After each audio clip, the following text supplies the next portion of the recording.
Saya banyak kegiatan. Satu, nulis. Saya sedang menulis. Nulis apa? Tentang kecurangan pemilu?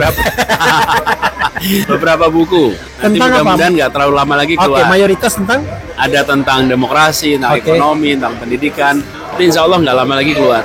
Setuju sekali dan terima kasih ke MK. Terima kasih MK sudah menjadi penjaga dan penyelamat demokrasi. Ya, kalau menurut saya yang justru harus kita ingatkan bukan hanya tidak boleh menuntut, bukan hanya tidak boleh memproses hukum, menciptakan rasa takut untuk mengkritik aja nggak boleh.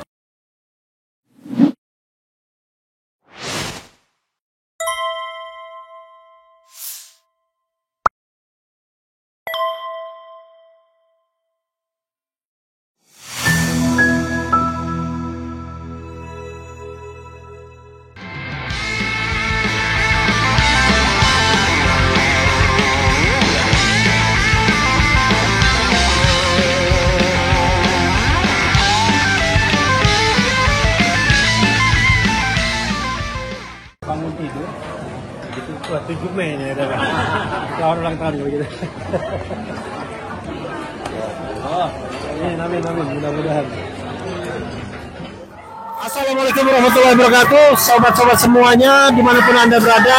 Hari ini ternyata ada background ulang tahun karena teman lama saya yang namanya masih sama sejak 30 tahun yang lalu. Namanya Anies Rashid Baswedan. Tapi jangan disingkat ARB ya, disingkatlah ABW. Hari ini 7 Mei ya, 2025 berusia ke 56 tahun.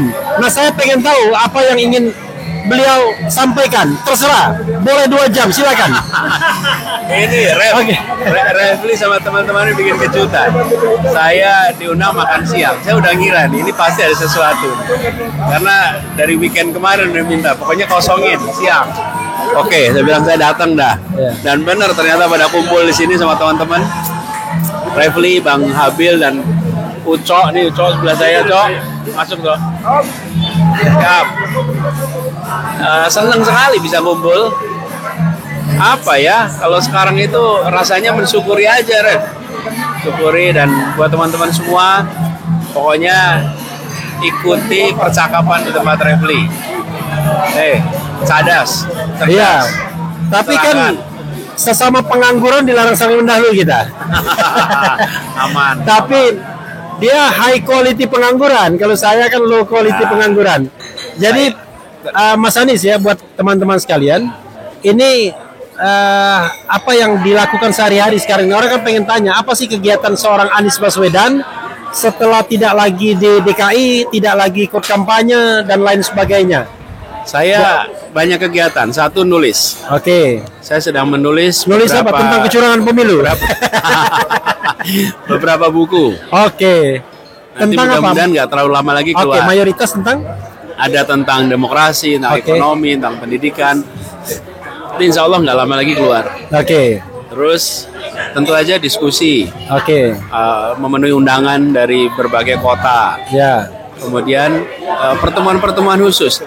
Tapi yang pasti tidak berhenti berpikir bekerja untuk kemajuan Republik. Jadi semua yang dibahas, semua yang didiskusikan itu adalah masalah-masalah kebangsaan kita, tantangan-tantangan yang ada di depan kita. Walaupun memang sebagian besar itu bukan percakapan yang ada rekamannya, yang terbuka. Bang Saud, ini Bang Saud. Ya. Ini cuma ada Bang Saud di sini. Iya. Bang Saud, ini Bang Saud. Jadi ini sama Bang Saud juga. Ya. Jadi ini adalah teman-teman diskusi, tukar pikiran, mereka-mereka yang pada punya idealisme untuk Indonesia lebih baik. Jadi memang secara administratif tidak ada posisi yang dipegang. Ya. Administrasi.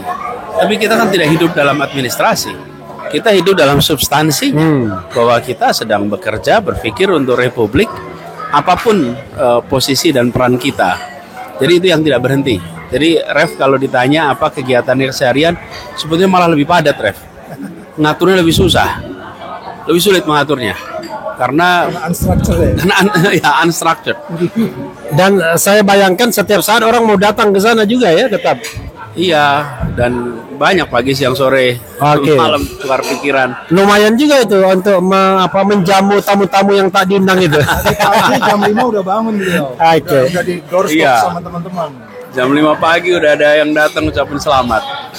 Tapi memang kelihatannya Mas Anies lebih sering sekarang nih menghadiri acara-acara diskusi ya. Selektif itu. Oke. Sebab kalau mau hadir semua waktunya nggak mungkin. Oke. Jadi akhirnya terpaksa kita seleksi, terutama di tempat yang saya belum sempat ke sana kemarin, yang selama ini belum sempat kita kunjungi. Nah itu kita kerjakan. Mas Anies, ini tentang satu hal tentang agak serius tentang demokrasi, tapi nggak ada kaitannya dengan pemerintah sekarang. Saya ingin Anda mengomentari soal putusan MK yang mengatakan bahwa kalau Anda pejabat publik, institusi publik, kemudian profesi, pejabat dan lain sebagainya yang terkait dengan fungsi publik ya atau juga organisasi, itu tidak boleh melaporkan pencemaran nama baik. Nah, itu kan angin segar bagi kita, terutama saya lah yang suka kata kritik dan lain sebagainya. Bagaimana pendapat Anda? Setuju sekali dan terima kasih ke MK. Terima kasih MK sudah menjadi penjaga dan penyelamat demokrasi. Dalam demokrasi tidak boleh ada rasa takut. Ya. Rasa takut itu harus hilang. Nah kemudian apalagi membuat rasa takut dengan menggunakan pasal-pasal, ini menjadi membahayakan demokrasi berlipat ganda. Jangankan sampai pasal-pasal itu, membuat rasa takut aja tidak boleh kok. Karena rasa takut itu yang tidak boleh ada. Jadi membuat orang nggak bisa berpikir. Ya, kalau menurut saya yang justru harus kita ingatkan, bukan hanya tidak boleh menuntut, bukan hanya tidak boleh memproses hukum, menciptakan rasa takut untuk mengkritik aja nggak boleh. Harus dibuat suasana terbuka, suasana dialog, dan ingat, ketika pemerintah menerima kritik, itu sesungguhnya pemerintah menerima kesempatan untuk menjelaskan. Begitu penjelasan pemerintah itu bagus, pemerintah itu masuk akal, siapa yang akan disukai oleh publik? Ya pemerintah lah. Justru rakyat akan melihat, oh iya benar ya penjelasannya. Oh iya ternyata yang dikerjakan masuk akal ya. Jadi sesungguhnya yang disebut sebagai kritik itu adalah bahan baku untuk diolah menjadi penjelasan yang masuk akal. Nah, kapan itu akan alergi kritik? Kalau nggak ada penjelasannya. Kalau nggak ada yang masuk akalnya, kan itu takut sama kritik. Kalau nggak ada barangnya. Kalau nggak ada, ya itu. Kalau nggak ada, nggak akan tahu. Tapi kalau ada barangnya, ada penjelasannya, ada landasannya. Wih, kritik itu justru amunisi yang bagus, gitu, Re. Closing statement. Terima kasih. Closing statement. Terima kasih, Refli. Kita tidak pernah membayangkan bahwa makan siang ulang tahun jadi bikin konten diskusi sama Refli. Dan tidak benar makan siang itu nggak ada yang no freelance. Ini makan siang kita gratis ini. Ini makan siang gratis. Terima kasih. Kita semua merasakan. Makasih. Dan buat teman-teman semua, terus ikuti percakapan cerdas. Karena percakapan cerdas kritis itu merangsang kita untuk bisa bernegara dengan lebih baik. Good. Thank you very much. Terima kasih teman-teman semuanya.